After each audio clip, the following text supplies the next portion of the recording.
Ese wigeze utekereza impamvu isahane y'umukire i Kigali n'iy'umuturage uri kure mu misozi zose zihurira ku gitekere kimwe?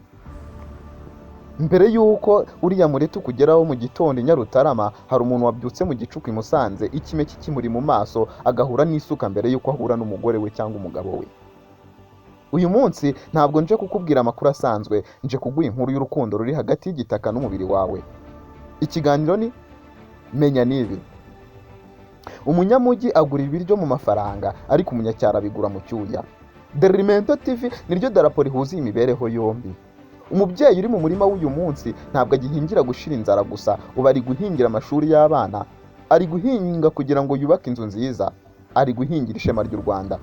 Ariko se mu gihe izuba ririra cyangwa imvura ikanga kugwa, ninde umusezera umuhira? Ninde mubwira uti haguruka, huguka, dore uburyo bushya bwo kurengera umusaruro wawe?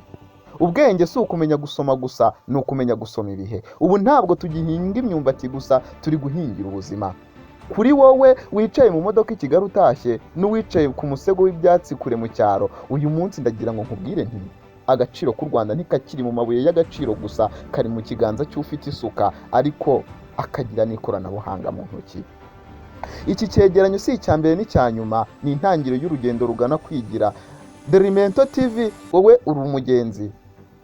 Nitwa Jean de Dieu Niyodusenga, umunyeshuri muri kaminuza ufite inshingano yo kuvuga inkuru zanyu mu rurimi rw'umutima. Hingana umutima, unywa amatuza aho yavuye, kandi uhora uhugutse. Amahoro y'Imana abane namwe, ibihe byiza. Ciao ciao.